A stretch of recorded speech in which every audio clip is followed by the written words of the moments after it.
All right, 37 psychological, or is it physiological? I think that's physiological absurdities of the doctrine of the divine incarnation. There is also a physiological principle discovered by the author comprised in the doctrine of the divine incarnation, fatal in its practical and logical application to the divinity of Jesus Christ and all the other incarnate or flesh invested gods of antiquity. It is evidently fraught with much logical force. It is based upon the law of mental and physical correspondence. As is the physical confirmation, so is the mentally. It is a law of analogy which pilots us to nearly all our practical knowledge of the natural world. A knowledge of either serves as an index to the other.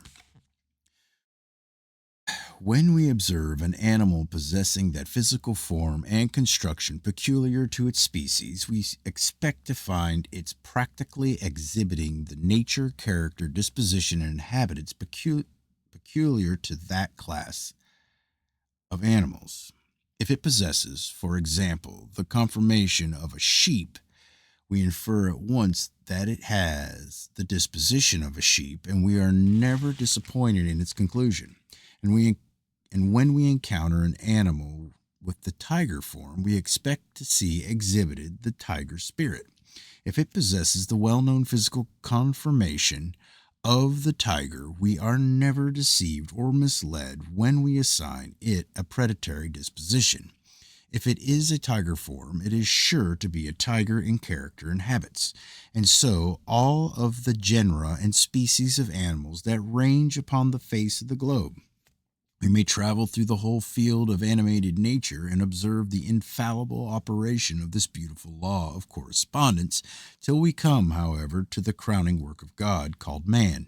Here we find this law, this beautiful chain of analogy, broken by the doctrine of the divine incarnation. God becomes a man, and lest is made to exhibit every external appearance of a man.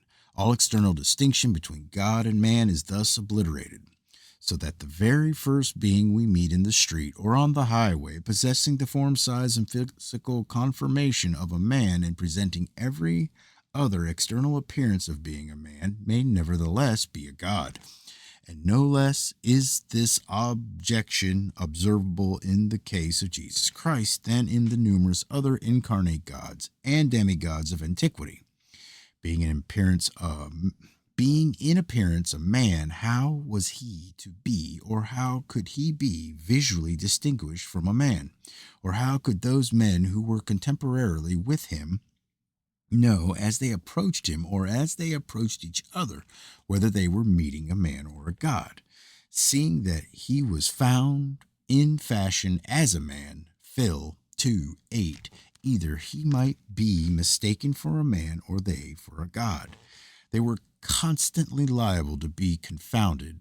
If then the infinite deityship was lodged in the person of Jesus Christ, it is evident that that important fundamental law of nature, as is the form, so is the character, was utterly annulled, prostrated, annihilated, and banished from the world by the act, so that all was, as is henceforth and forever, chaos, confusion, and uncertainty.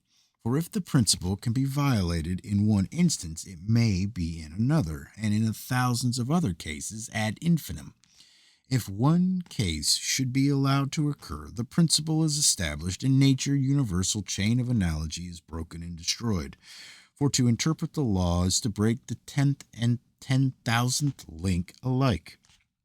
Hence, it is evident that if a being resembling a man may be a god, an animal resembling a cow may be a horse, and yonder stick a poisonous adder, and fatal may be the consequences in thousands of instances in judging or inferring the nature and character of an animal by its form and size. A supposed innocent animal might be a deadly enemy, or vice versa.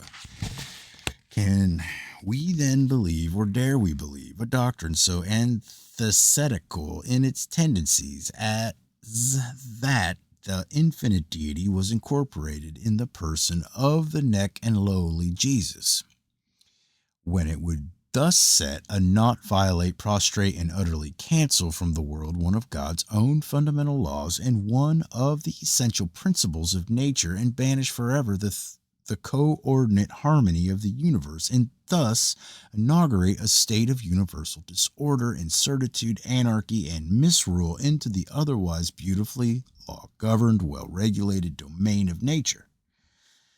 Certainly, most certainly not. If the incarnation of the deity should or could take place, there should be something strikingly peculiar, infinitely peculiar, in his figure, size, and general appearance in order to make him susceptible of being distinguished from human.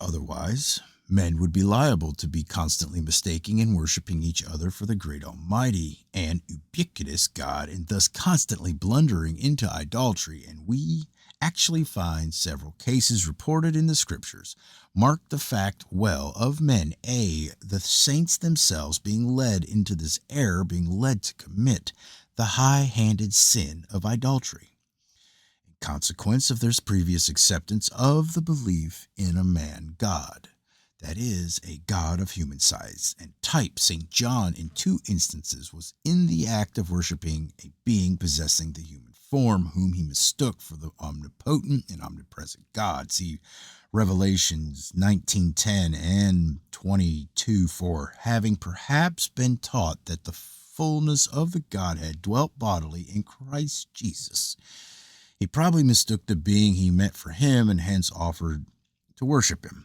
If, then, Christ's own inspired disciples could thus be betrayed into the sin of idolatry by having abolished the infinite distinction between the divine and the human, we surely find here a very weighty argument against such a leveling and equalizing doctrine.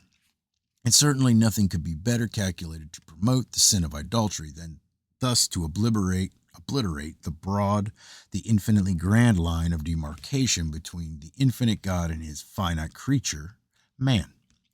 Indeed, may we not here find the very origin and the cause of the demolition of the broad, high, and insurmountable wall of distinction which ought forever to stand between a God of infinite attributes and a being caged up in the human form?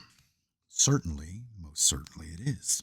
Hence, here I would ask, how can Christians, after subscribing to the doctrine that the fulfillment of the Godhead dwelt bodily in the man, Jesus Christ, as Paul very appropriately calls him, condemn the people of any age or nation of worshiping as God their fellow beings, that is, beings with the human form? Certainly the man who could believe that the infinite God could be comprehended or incorporated in the person of Jesus could easily be brought to believe that the Grand Lama of Tibet is a proper object of divine worship.